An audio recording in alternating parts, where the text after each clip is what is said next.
where institute told me that it has to be done when you if you study C++, you can do that is what they told, and they lured me into studying C++. Being a tech savvy and understanding how softwares work, how coding works. So that's something that inspired me a lot, and that is when I determined that I'm going to do something like this when I grow up, and I think I stood by my word. First of all, Chennai is where I learnt everything, and Chennai is where I started working on visual effects for films as well. So that one particular project is so challenging because Tamil cinema by then haven't seen something like that. It had creatures, it had environments, it had a lot of interesting stuff which I always wanted to do.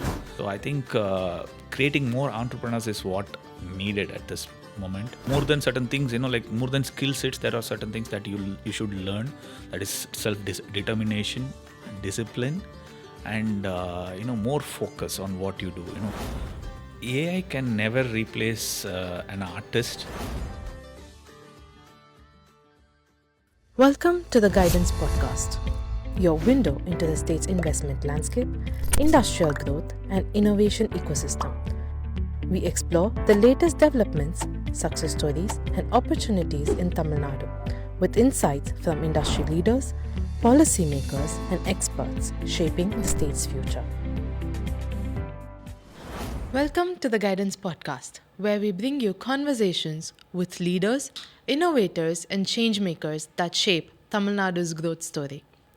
I'm your host, Ayshwaria Lakshmi, and today we are stepping into the world of cinematic magic. From Tenkasi to building one of India's leading visual effects studio, our guest today has transformed childhood curiosity to building a global creative enterprise. Bejoy Arputharaj is the founder and CEO of PhantomFX, a studio that has delivered world-class visual effects across Indian and international films while nurturing talents right here in Chennai. Welcome to the show, Bejoy. Thank you so much for having me on the show today. So, you started your journey into VFX at a time when college courses did not cover the full module of VFX, right? So, how did you design your own self-learning pathway? So I started very earlier than anybody who people doesn't know what visual effects is. The terminology itself very new. So back then it was called as graphics. Film, anything to do with films, the visual effects is called as graphics. That is when I started my career. So nobody knew what visual effects is exactly, and what software to learn. So when I started, I was inspired by so many Hollywood films, and that's when I started my career. And I wanted to do something what Hollywood was doing in big time, but nobody back then knew how it was done. And especially when I come from a very rural background like Tenkasi, my computer centers are all teaching the softwares and codings and C++ and Fox Pro and stuff basic. So when I went to one of the computer centers to learn all this stuff, I told them that I need to animate dinosaurs and I need to create worlds. How to do that? And somebody from that software institute told me that it has to be done when you if you study C++, you can do that is what they told, and they lured me into studying C++ actually. So that's how everything started. So, how did growing up in Tenkasi influence you? Tenkasi by by it's a very nature filled place actually, so it's surrounded by a lot of hills and waterfalls and stuff, so it naturally inspires you to think creatively. So I think that is one very important factor that inspired me to be creative. So I used to write poems in Tamil. I used to draw. I used to paint. I'm by nature I'm very creative and very tech savvy as well. So when I started learning all this stuff, that tech savviness helped me a lot because I was pursuing a career which is not just artistic but also needs a very high level of technical superiority as well. So being a tech savvy and understanding how softwares work, how coding works, actually helped me a lot.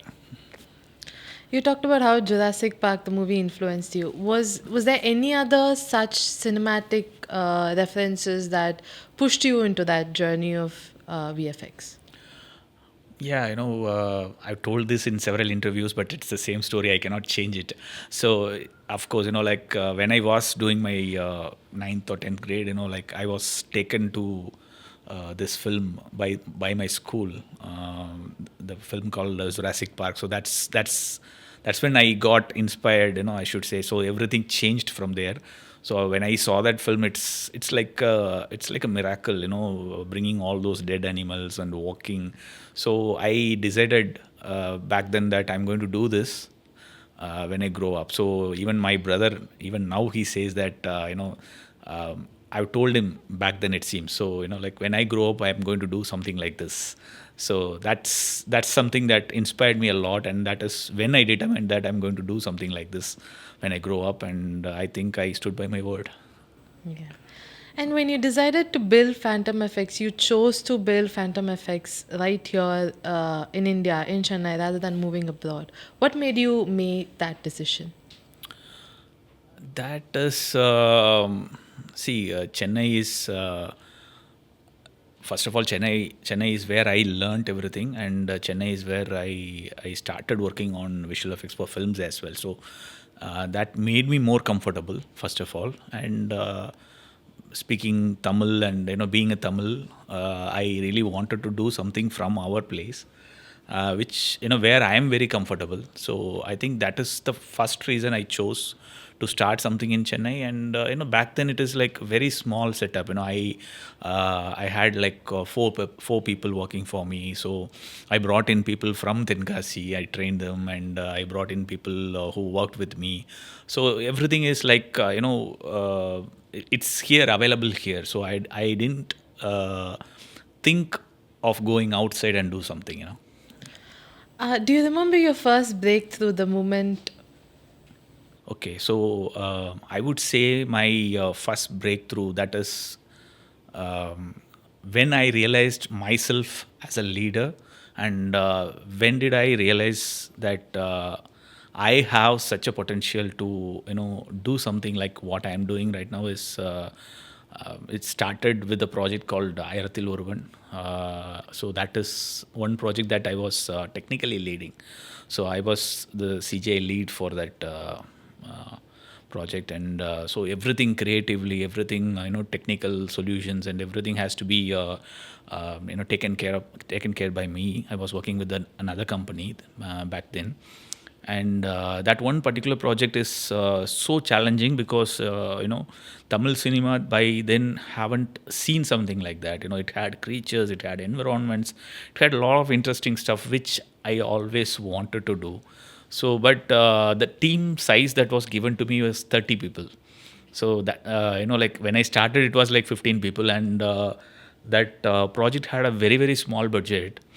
So whenever like the team will be assigned to me, and when I start the project, then some other projects will come in, and people will pull in my team, and then I will be the only guy working on that project. And so it was very interesting and also very challenging, and it had a lot of technical problems, which I then by nature I realized that by nature I am built with this problem solving skill sets.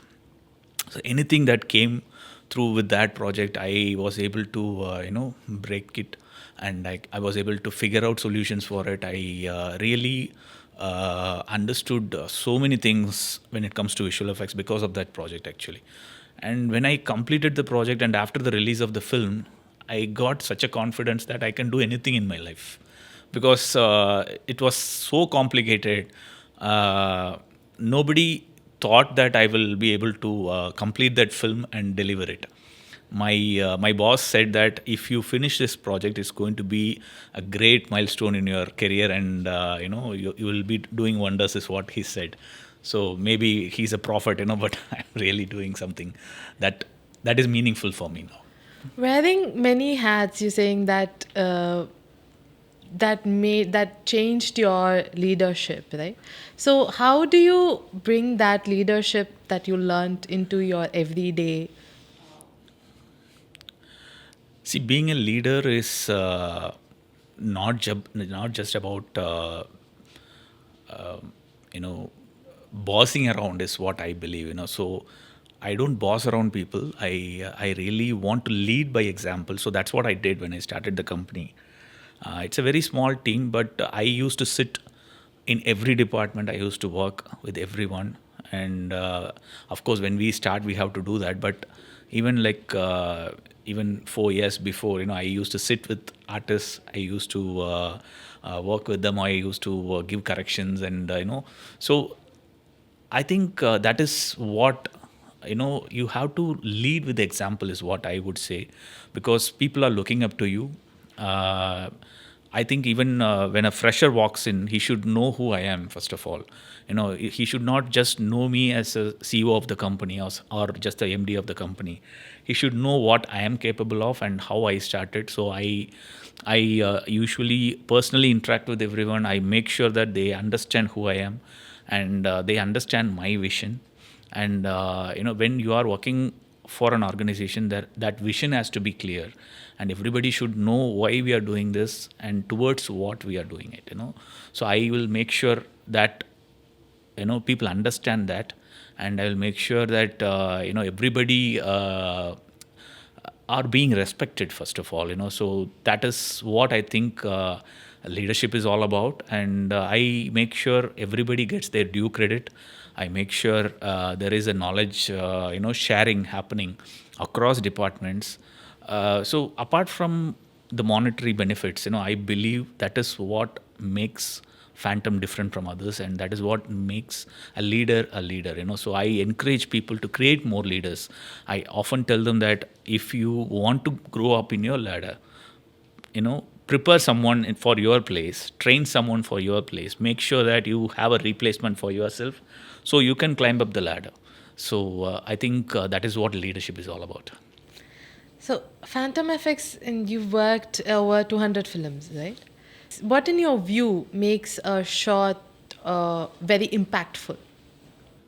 So every shot is unique in its own way. We cannot say that this particular shot is better than others. So we handle so many things. We create creatures, we create environments, we create action sequences. So as long as it entertains the audience and makes them feel that wow moment has to be brought into the screen. So as long as that satisfies the audience, I feel that every shot is very important. So we work towards that. We make sure that it is perfect in all everybody's perspective, and we make sure that every shot is unique in its own way.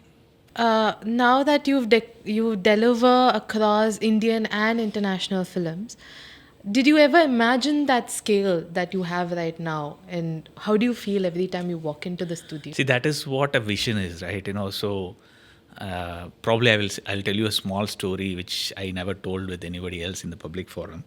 So when I was sitting in this small 10 by 10 room, we were working with a bunch of freshers. I recruited a bunch of freshers from one institution, and probably they worked with me for more than a month or so. And at that time when they came in, there is one international project which demanded a lot of lot of our time to be invested on it. So they were asked to work a few hours extra.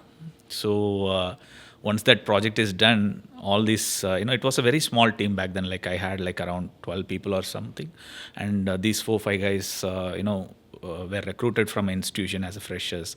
So once that project is delivered, these guys walked up to me and said, "We want to leave, because we cannot work extra like this." So I told them that, see, this might be a small room which you are seeing now, and you might be judging by this appearance and everything and the kind of work that you're doing. You might be thinking that this is a very small company, you can easily walk out. But one day it's going to be very big, and you will probably miss what you will get when you stick on to this company right now, is what I said. But they laughed at me literally and walked out. So I don't regret that. But the thing is now, see, imagine if they would have stuck with me. I gave my employees twice the shares of company, which is worth around more than 20 crores as of today's date, and they would have been part of this core team. And recently, I think 2-3 years back, a couple of these guys who left reached out to my core team and asked if there is any job here. So that's the kind of vision that I had. I firmly believed that, even when I started the company, I firmly believed that it is going to be so big one day. So now I would say that we are in a very, very preliminary stages of my vision, achieving my vision. Though we are established globally, the kind of vision that I have is very big, and there are miles to go. When I was reading about you, there were moments where your overseas visa got rejected, and then there was a time when you got a call from an international filmmaker as well. How did these moments redefine you, and how did you pick yourself up? So I was working with this one visual effects company before. So I was not very happy because though I was working in films visual effects, the kind of quality and the kind of work that I wanted to do, I was not able to do that because Indian films didn't offer that kind of work. So I decided that I will go abroad and I'll work for some Hollywood studios, and then that's when I got one offer from one of the very leading visual effects companies in the world. But unfortunately, they were not able to. They provided me the offer letter and everything, so I resigned this job. But unfortunately, they were not able to give me the visa on time, so I was practically jobless. So I had to do something in the meantime till they figure out the visa situation. So I went on to Delhi and did some consulting. At that time, I got this call from this US filmmaker. In the middle of a night, this US filmmaker has seen my website. It's a personal portfolio website. So he saw that, and he called, using that website's number, and he asked me that whether my company will be interested to work on his film. So he said that he's doing a film and whether my company will be interested to do. So at that time, I'm just this one guy, but filled with a lot of confidence, because I just finished this film and I moved on to this new company, and at that time I felt like I can do anything in my life, not just officially, but also in all my personal capacity. I was like filled with super self confidence, and then I immediately said I can do that. My company can do that, and that's when the idea of forming a company born actually. So I successfully executed the project and delivered it, sitting in Delhi, coordinating with people from Mumbai and coordinating with people from Chennai. At that time, the internet is very, very slow. So I had this remote dangle actually. So using that, I did all those stuff, and it boosted my confidence, and also it opened up new doors for me. It gave me an idea that I don't have to work for anyone. I can do something on my own, and I have that capacity. So I realized after that I'm very good with clients. I'm very good with breaking through deals. I'm very good making deals. So I decided I will do something. So you talked about how you have got talents from Tenkasi to work with you, trained them, and you've trained many talents like that, right? So what are some of the skill sets you think that the upcoming generation, the talent that they should build on? See, skills are something that we can learn on the go. We can definitely pick up all those stuff, on the go. But there is more than certain things, like more than skill sets. There are certain things that you should learn. That is self determination, discipline, and more focus on what you do. I have seen people who get distracted easily, lose focus from what they want to do, from what they get satisfied with what they get rather than going behind what you want.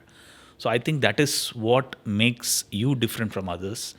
I would say the younger generation should learn how to be more responsible, how to be, build how to build yourself with such determination. That is what is very, very important. So skill sets can be learned over the period when you are so determined on it. You talked about bringing people from Tenkasi training, and then you talked about telling your employees train another leader to replace you. You know, so can you share your vision as a leader? So when I started Phantom 15 years back, I definitely knew that this company has to, grow with all the determination and the vision I had. Uh, but what I didn't know that what I didn't know is how I'm going to do it. But I know that I'm going to do this, but I don't know how I'm going to do it because I don't have any experience of running a company. So I learned everything on the go. So I would say that a leader is not born, but he's made, in his journey. So that's something that everybody has something inside them, and I think everybody can figure out a leader in themselves when the opportunity rise. So for me, it came out when I was given a project. In my previous company, when I was given a project, so I was just a follower, like anybody else. Till then, I used to have one of my friend who leads the whole team, and I used to look up to him for each and every small thing, and I used to look up to him whenever a problem comes in my shot. I run to him, and I asked him to help me. But one day he fell in love with a girl in UK, and he flew away to UK. And then I'm left with nobody to go and ask around, all those questions I had. So I had no option that I have to figure it out myself. Then on the go, I found out that I'm way more better than what he was doing. And I was able to guide all these people, and I was able to give, technical solutions than better than him actually. Then I figured out that I had this insight. It's just the opportunity that you need to bring out, So I think that's how leaders are born. You have to, find the right opportunity and grab onto it. You just if you are shying away from picking up that opportunity, then I think you will forever be a follower. So whenever you are given an opportunity to be a leader, I think that is when you have to you have to come up and say yes to that opportunity. If you are shying away, then that opportunity might not come back again. Maybe you will get another opportunity, but not the same. So whenever an opportunity comes, I think we have to grab that. And nothing, if you fail, then there is another stone again. You can again climb that up. But if you lose that opportunity, then I think it's something that we will regret later. But I figured that out in a very interesting way actually. So that's all about being a leader. So for the vision of the company, I was like, for the first 2-3 years, I was doing everything by myself. Then the third year, I understood that the team grew up to some 50-70 people or something. Then I realized that I cannot do everything by myself, and I have to groom people around me to step into my shoes in certain areas and then take it over from me. So that's when I saw the real growth of the company. Till then, it's like I think it's the second year or so, 30 people. So when I started, teaching people around me on skill sets, that everybody have a unique skill sets, and everybody have unique talent and observing capacity. So I understood what someone can do and what someone cannot do. I identified their potential. Then I trained them accordingly. So when I started doing that, I was able to see what the company is getting out of it. Like, people were taking responsibilities. People were picking up the work that where I left from, and start building on top of it. So there were a lot of automation created, and I don't have to be around every time. I figured out leaders in the second level, and I figured out leaders in the third level. So that's when I realized that building leaders are very important for an organization to grow, and you should not be very protective about your skill set. You have to be open minded, share things with them, because when they learn, they are going to support you. It is not like if they learn things and what if they go out and be a competitor to you. It's okay, if somebody is growing from, from what they learn from you, because whenever I talk to my friends out there, a lot of people say that, you know what, I went to Japan that other day, and a couple of guys spoke about you. I went to, there are people who worked with Phantom, working with, companies in the US, companies in Australia, companies in Japan. So I'm very proud of what I'm doing, right? Instead of, if I'm being very protective about my skill set, this wouldn't have happened. I would have not created more talents. I would have not created more leaders. The company would have never, first of all, grown, or whatever the position we are in right now. We wouldn't have seen that growth. At the same time, it gives you a great satisfaction when people around you are growing.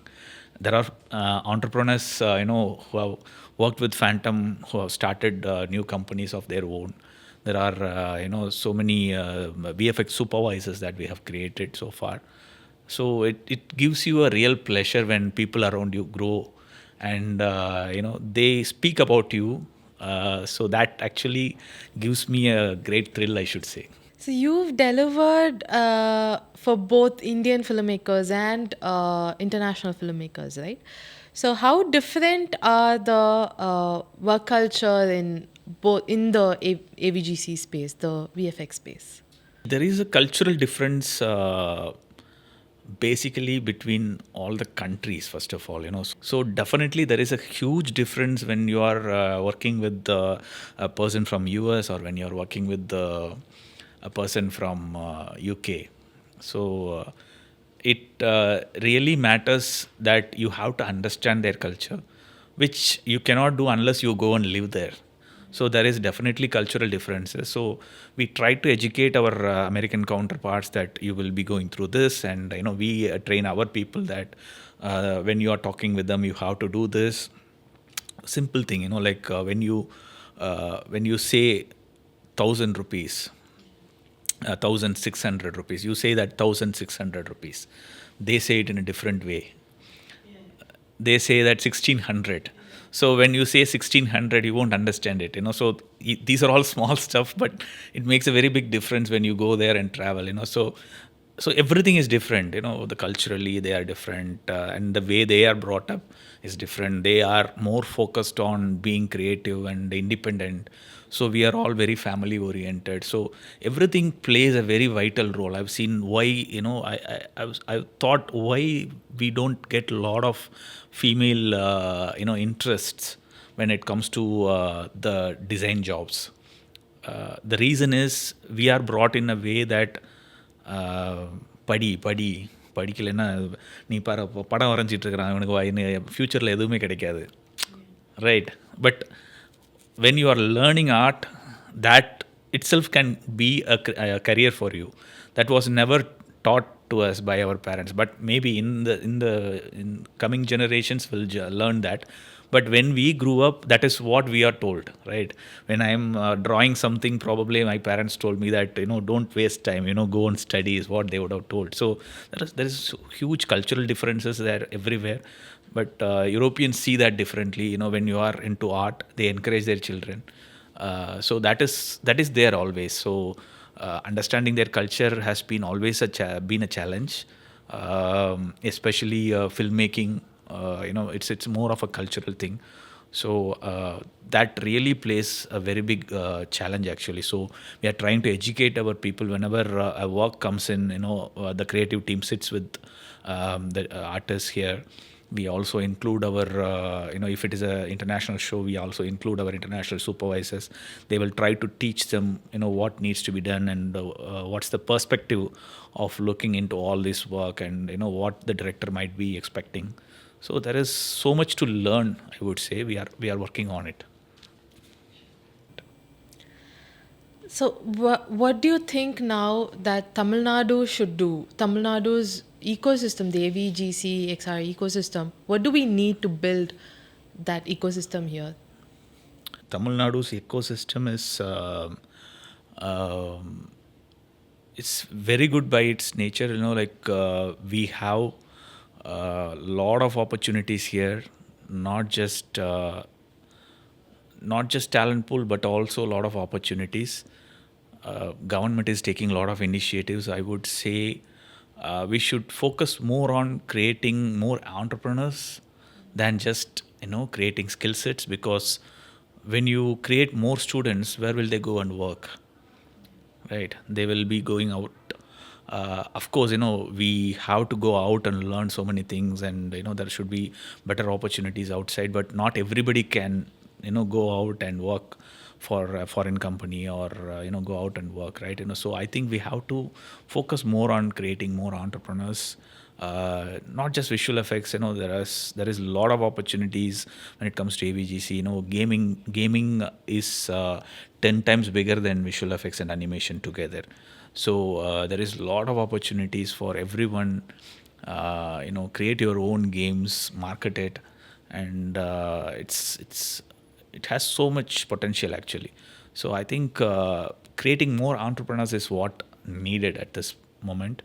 Of course, skill sets training. There are so much of gap. I also represent an organization called Vegas Visual Effects and Visual Effects Gaming and Animation Society.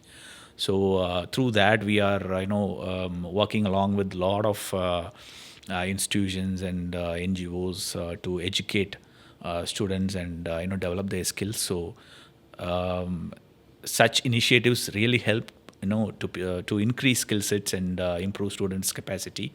But when you are when you train a lot of people, and when the students come out, they should find jobs. That is what is important. So I think encouraging entrepreneurs are is the most important thing that that this particular time requires actually. So we have like a very quick rapid fire kind of session where I'll be asking you a few questions and you would give me your answers. Okay. If you had to create a science fiction movie based out of Tamil Nadu, what would it be? I We created something a couple of years back, very interesting film, which had all the elements that I wanted to do from my childhood. As I told you, there are two films which inspired me a lot. One is Jurassic Park, and one is Independence Day. So this Independence Day is all about alien ship coming in and trying to take over, and all those alien ship and aliens designs. Actually, that inspired me a lot. So we tried that out in Ireland. So science, when it comes to science fiction, we really tried out a lot many things there, and there is one more very interesting script that is in mind right now with a lot of creatures and stuff. So probably I will be trying out that. One policy change that would accelerate the ecosystem. Encouraging entrepreneurs, as I said, we are working closely with the government on the new policies that they are developing for AVGC as well. There is really a huge potential in it. We've been working along with other states policymakers also, so we've seen so many policies that are being made outside the state as well. I can very proudly say that our policy stands very unique, and it really is built in a very clear intention to make a huge difference in encouraging entrepreneurs and also encouraging students. So I'm looking forward for that policy to be rolled out. You need foreign exposure to be in VFX space. Okay, so to gain more exposure in visual effects and animation, uh, it's more of practice is what I would say, because when I started, there is no YouTube, there is no the even finding internet is a very challenging thing. So I had to learn everything by going through help documents from the softwares itself. But now learning is very very easy nowadays. There are so many materials out there. Just as I said, people have to be very focused and determined when it comes to learning new stuff, and there are so many good things out there in the internet, and there are so many distracting stuff in the internet. So you have to keep yourself away from it, be focused on what you want to do. I think that's what will make you better. As a VFX artist, one software you cannot live without. It's like asking an artist if you cannot live without your brush, so I can find multiple brushes. I'm an artist, I can Yeah. even use my fingers as a brush. So it doesn't, a good brush doesn't make a good artist. So I don't believe in tool sets, but definitely tools are very important when it comes to digital artwork. But an artist is always an artist. So keep yourself inspired. So I think keeping yourself inspired from whatever you see from your daily activities or daily stuff, whatever you see on a daily basis, that is what is very important. So I would say keep that inspiration up. We talk about AI. So, do you think AI will replace VFX artists? AI can never replace an artist. AI is heavily inspired from an artist, and AI is creating something that already exists in the world. It's probably putting together stuff and creating it, but it's not, as creative as a human artist. So it can never replace an artist, but AI is a good brush for an artist who wants to try out new stuff. It's a good tool. AI has been implemented into Phantom's pipeline for the past 2 years. We have a small research team of ours. We've been heavily investing in AI last 2 years, and we have created numerous tools which really helps artists to increase their capacity and you know increase their productivity as well. So that really helps artists to go from what they are now and what they want to do in the future. But AI can, as I said, AI can never replace anyone, but it can be a great tool for anyone who wants to become a better artist. What is that one film that raised the VFX bar for you? And that's not Jurassic Park. One film that we erased. There are so many films. So one, I would say, in terms of visual effects, is Lord of the Rings. So that is one, again, one film that inspired me very heavily and pushed me towards visual effects very closer. So Lord of the Rings is an amazing film in terms of story, in terms of the elements that has been used, also the visual effects, because so many new technique and technology has been implemented into it actually. So Lord of the Rings is one huge milestone for any visual effects artist. How would you describe Chennai in one word? Chennai, வாழ வைத்த Chennai, வாழ வைத்த Chennai is what I should say, because when I was studying in Tamil, the Tenkasi, I really didn't want to come to Chennai because of this climate, because I come from a very cold and very nice nature oriented place. So I really wanted to go to Bangalore.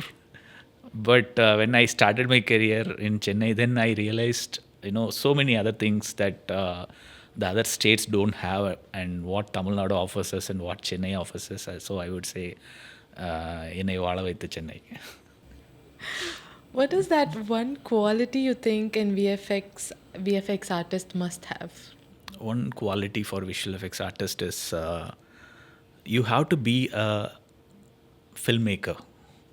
So because we are working on films, we are creating films. So unless you are a filmmaker, you won't be able to create films, right? So you cannot just be a pixel pusher, you cannot just be an software operator, a tool operator, but you have to be a filmmaker. You should understand how direction works, how camera works, how editing works, how sound works, and what makes a film that is being cherished by numerous audiences. So I think you have to be a filmmaker is what I would say for a visual effects artist. My last question to you. There's a conversation about hand drawn, and what is your view on hand drawn animation? So cell animation is where everything started. Walt Disney started with cell animations. So it still exists in numerous forms. Even the digital animation that we do, everything is inspired from cell animation, and the same technique of what we did in cell animations, frame by frame drawing and tracing out stuff, that is what is being still done in 2D animations, but using softwares. But the technique is very same, only the technology has evolved.